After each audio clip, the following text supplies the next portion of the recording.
नमस्ते। आज हम सब मिलकर भारत की बुनियाद यानी हमारे संविधान को समझने की कोशिश करेंगे। देखिए, ये सिर्फ कोई कानूनी किताब नहीं है। ये तो हमारे देश की कहानी है। हम सबकी गाइडबुक है। तो चलिए देखते हैं कि ये काम कैसे करता है।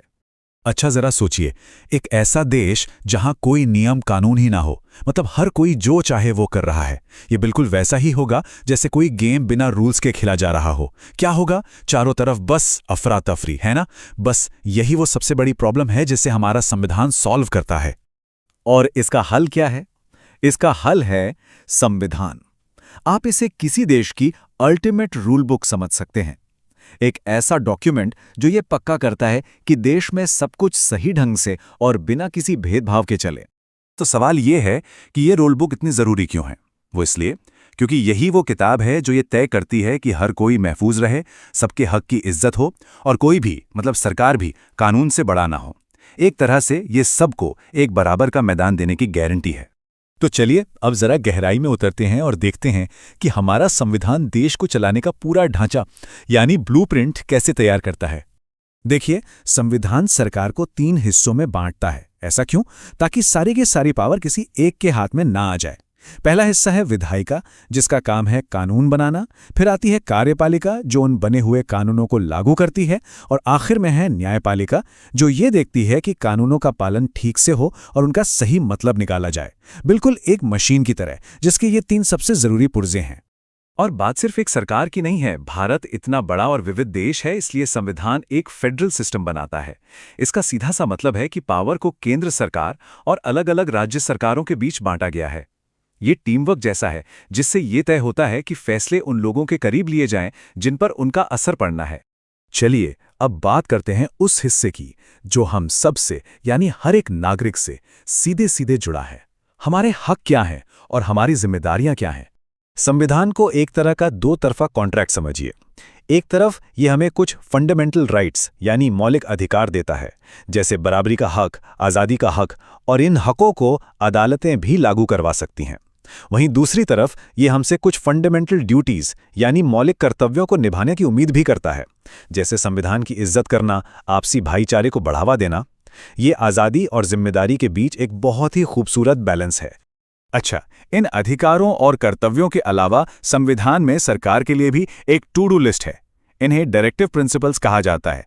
ये असल में सरकार के लिए कुछ लक्ष्य हैं, जैसे गरीबी को कम करना, सेहत की सुविधाओं को बेहतर बनाना और सबके लिए पढ़ाई लिखाई पक्की करना, ताकि एक ज्यादा अच्छा और इंसाफ वाला समाज बन सके। लेकिन ये इतना जबरदस्त डॉक्यूमेंट आखिर बना कैसे? ये आया कहां से? चलिए अब इसकी पैदाइश की कहानी पर एक नजर डालते हैं। ये रूल बुक बनाना कोई बच्चों का खेल नहीं था। ये एक बहुत लंबा सफर था, जो दिसंबर 1946 में शुरू हुआ। सालों तक चली बहस और चर्चाओं के बाद आखिरकार नवंबर 1949 में हमारा संविधान बनकर तैयार हुआ और उसे अपनाया गया। और फिर वो ऐतिहासिक दिन आया, 26 जनवरी 1950, जब ये संविधान लागू हुआ और भारत एक गणतंत्र बना। इसी दिन को तो हम हर साल गर्व से मनाते हैं। पूरे 3 साल, जी हाँ, इसे एक दस्तावेज को बनाने में लगभग 3 साल लग गए। और ये सिर्फ लिखने का काम नहीं था। ये एक नए देश के लिए हर एक कानून, हर एक हक और हर एक आदर्श पर घंटों बहस करने और फिर एक सहमति पर पहुंचने का काम था। सच में ये एक बहुत बड़ी, एक ऐतिहासिक मेहनत थी। तो ये ऐतिहासिक काम किया किसने? इसे अंजाम दिया एक खास सभा ने, जिसे संविधान सभा कहते हैं। इसमें पूरे भारत के कोने कोने से 389 सदस्य थे, जो हमारे देश की शानदार विविधता की सच्ची तस्वीर थे। और हाँ, ये जानना भी बहुत जरूरी है कि इन आवाज़ों में 15 बेहतरीन महिलाएं भी शामिल थीं। उनका योगदान बहुत बड़ा था, क्योंकि उन्होंने ये पक्का किया कि हमारा संविधान एक नए और बराबरी वाले भारत की सोच को सामने रखे। इस पूरे महान काम की अगुवाई 2 महान लोगों ने की।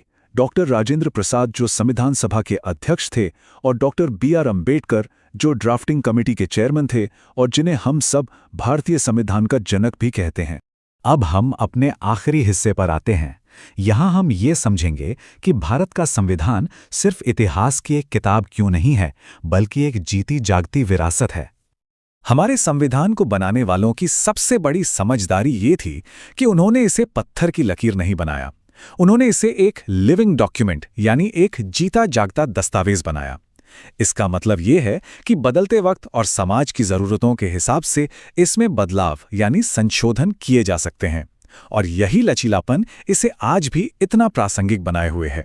अगर कोई एक चीज है जो पूरे संविधान का सार, उसकी आत्मा को पकड़ती है, तो वो है इसकी प्रस्तावना यानी प्रियम्बल। ये संविधान का परिचय है और इसे अक्सर संविधान की आत्मा कहा जाता है। क्यों? क्योंकि इसमें वो सारे आदर्श और लक्ष्य लिखे हैं जिन पर हमारा देश खड़ा है। प्रस्तावना कुछ बहुत ही पावरफुल शब्दों से भारत की पहचान बताती है। संप्रभु मतलब हम अपने फैसले खुद लेते हैं। धर्मनिरपेक्ष मतलब सरकार के लिए सभी धर्म बराबर हैं। लोकतांत्रिक मतलब असली ताकत जनता के हाथ में है। और गणराज्य मतलब हमारे देश का मुखिया चुना हुआ प्रतिनिधि होता है, कोई राजा या रानी नहीं। और आखिर में प्रस्तावना हर एक नागरिक से 4 बड़े वादे करती हैं: न्याय, स्वतंत्रता, समानता और बंधुत्व।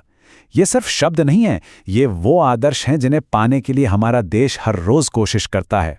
यही वो 4 खंबे हैं जिन पर हमारा लोकतंत्र टिका हुआ है। तो देखा जाए तो भारत का संविधान सिर्फ एक रूल बुक नहीं है, ये हमारे साझे सपनों का, एक बेहतर कल के वादे का प्रतीक है। ये एक ऐसी कहानी है जो आज भी लिखी जा रही है, और हम में से हर एक नागरिक की इसमें एक भूमिका है इसका अगला पन्ना लिखने में। सवाल बस ये है कि हम सब मिलकर इसका अगला अध्याय कैसा लिखेंगे।